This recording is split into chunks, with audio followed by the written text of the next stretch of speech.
Thank you very much, Mr. President. Ladies and gentlemen, good evening. Assalamu alaikum. Lovely to see you all here tonight.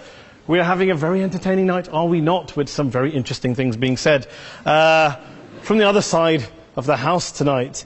Let me begin by saying, as a Muslim, as a representative of Islam, I would consider myself an ambassador for Islam, a believer in Islam, a follower of Islam and its Prophet. So, in that capacity, let me begin by apologizing to Anne-Marie for the Bali bombings. I apologize for the role of my religion and me and my people, for the killing of Theo van Gogh, for 7/7. Yes, that was all of us. That was Islam, that was Muslims, that was the Quran. I mean, astonishing claims to make in the very first speech tonight, on a day like today, where the Conservative Prime Minister of the United Kingdom is having to come out and point out that these kind of views are anathema. And I believe you're trying to stand for the Labour Party to become an MP in Brighton. If you do, and you make these comments, I'm guessing you'll have the whip withdrawn from you, but then again, UKIP's on the rise, they'll take you, the BNP, they might have something to say about your views. This is what Mehdi Hassan always does. By the way, just on a factual point, since we heard a lot about the second speaker, about how backward we Muslims all are, on a factual point, you said that Islam was born in Saudi Arabia. Islam was born in 610 AD. Saudi Arabia was born in 1932 AD. So you were only 1,322 years off. Not bad? Not bad start there. Talking of maths, by the way, a man named Al-Khawarizmi was one of the greatest mathematicians of all time, a Muslim, worked in the golden age of Islam. He's the guy who came up with not just algebra, but algorithms. Without algorithms, you wouldn't have laptops. Without laptops, Daniel Johnson tonight wouldn't have been able to print out his speech in which he came to berate us Muslims for holding back the advance and intellectual achievements of the West, which all happened without any contribution from anyone else other than the Judeo-Christian people of Europe. In fact, Daniel David Levering, the author of the Pulitzer Prize-winning historian and author of The Golden Crucible, pointed out that there would be no Renaissance, there would be no Reformation in Europe without the role played by Ibn Sina and Ibn Rushd and some of the great Muslim theologians, philosophers, scientists in bringing Greek texts to Europe. As for this being our university, I will leave that to the imagination as to who is our and who is there. I studied here too. An astonishing set of speeches so far making this case tonight. A mixture of just cherry-picked quotes, facts and figures, self-serving, selective, a farrago of distortions, misrepresentations, misinterpretations, misquotations. Daniel talked about my article in the New Statesman, which got me a lot of flack, where I talked about the anti-Semitism that is prevalent in some parts of the Muslim community, which indeed it is. Of course, I didn't say in that piece that it was caused by the religion of Islam. In fact, modern anti-Semitism in the Middle East was imported from, finish the sentence, Judeo-Christian Europe, where I believe some certainly bad things happened to the Jewish people. In fact, Tom Friedman, Jewish-American columnist in the New York Times, told me in this very chamber last week that he believed, had Muslims been running Europe in the 1940s, 6 million extra Jews would still be alive today. So I'm not going to take lessons in anti-Semitism from someone who's here to defend the Judeo-Christian values of a continent that murdered 6 million Jews. Moving swiftly on. Yes. Absolutely. Well, I'm about to make that point. No, I'm about to make that point. You're right. I agree with you. I agree with you 110%. That is my point. I don't think Europe is evil or bad. I'm a very proud European. I don't want to judge Europe on that basis, but if we're going to play this gutter game where we pull out the Bali bombing and we pull out examples of anti-Semitism in the Islamic community, then of course I'm going to come back and say, well, hold on. I mean, look, let's be very clear. Daniel here was a last-minute replacement for Douglas Murray, who had to pull out. And Douglas and I have a well-documented differences, but to be fair to Douglas, as to be fair to Anne-Marie and to Peter, atheists. Atheists see all religions as evil, violent, threatening. What the problem I have with Daniel's speech is that Daniel comes here to write this robust defense of Christianity, forgetting that his fellow Christians, people who said they were acting in the name of Jesus, gave us the Crusades, the Spanish Inquisition, the anti-Jewish pogroms, European colonialism in Africa and Asia, the Lord's Resistance Army in Uganda, not to mention countless arson and bomb attacks on abortion clinics in the United States of America to this very day. I would like a little bit of humility from Daniel first before he begins lecturing other communities and other faiths on violence, terror and intolerance. But, no thank you. Some water.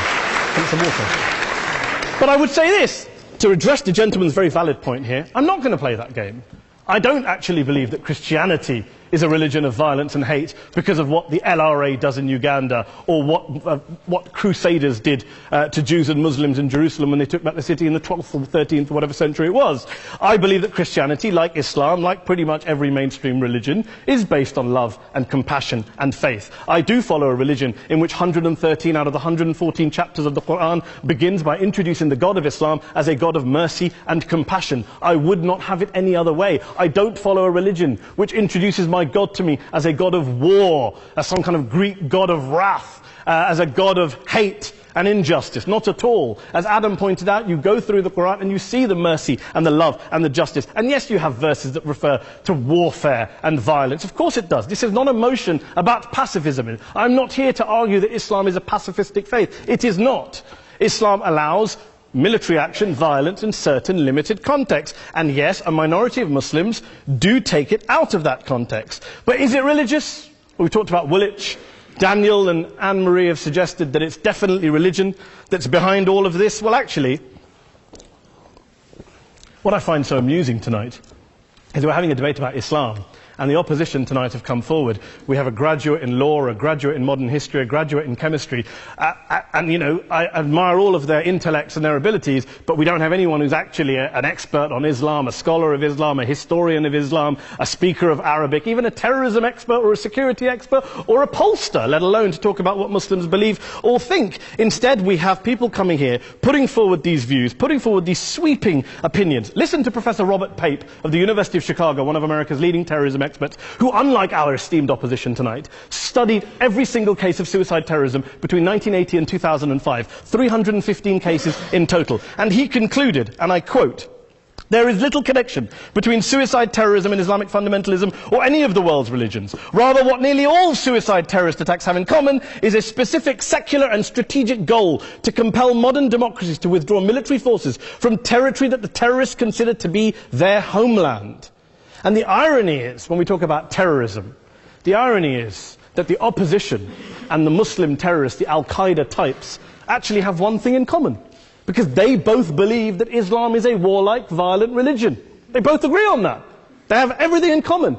Osama bin Laden would be nodding along to everything he's heard tonight from the opposition side. He agrees with them. The problem is that mainstream Muslims don't. The majority of Muslims around the world don't.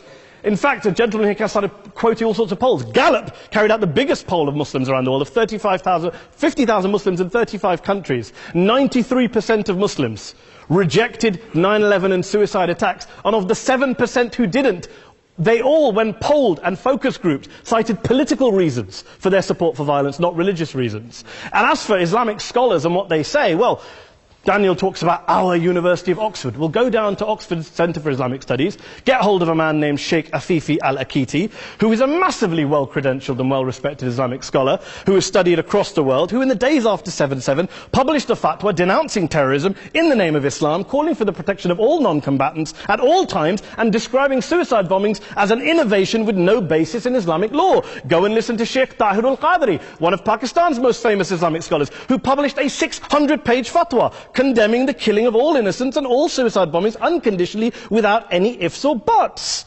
There's nothing new here. This is mainstream Islam, mainstream scholarship, which has said this for years. You don't go out and kill people willy-nilly in the high street or anywhere else, on a bus or a mall, based on verses of the Quran that you cherry-pick without any context, any understanding, any interpretation, or any commentary. Point of information. Please.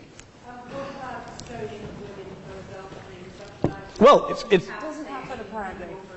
I didn't say it doesn't happen at all. I never said it didn't happen. I don't blame Islam. Yes, it's a very good point. And a lot of us are campaigning against that. And we're campaigning against it in the name of Islam. We're campaigning against it in the name of various interpretations of Islam. Anne-Marie comes and scares us with her talk of Sharia law. I would like to see the book of Sharia law. It doesn't exist. People argue over what Sharia law is.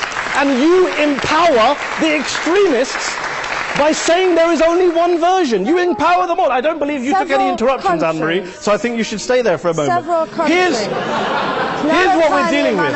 Here's what we're dealing with. I took your point. Here we are dealing with a 1400-year-old global religion, followed by 1.6 billion people in every corner of the world, a quarter of humanity, of all backgrounds, cultures, ethnicities. And yet the opposition tonight wants to generalize, stereotype, smear, in order to desperately win this debate. And here's my question, if we're going to generalize and smear.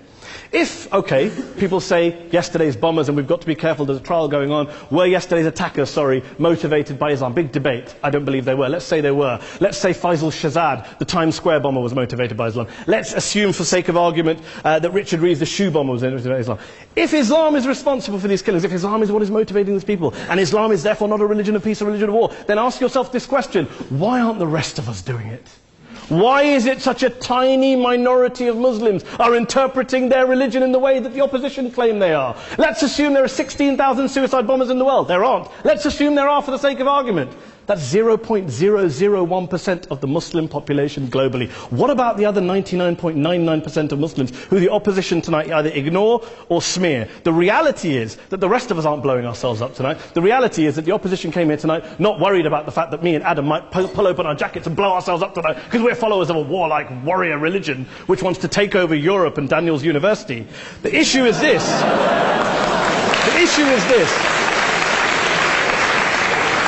Unless the opposition can tell us tonight, and Peter Atkins is here, one of our great atheist intellectuals, can tell us tonight, can answer this question tonight: why don't the vast majority of Muslims around the world behave as violently and aggressively as a tiny minority of politically motivated extremists? Then they might as well give up and stop pretending they have anything relevant to say about Islam or Muslims as a whole. Ladies and gentlemen, let me just say this to you. Think about what the opposite of this motion is.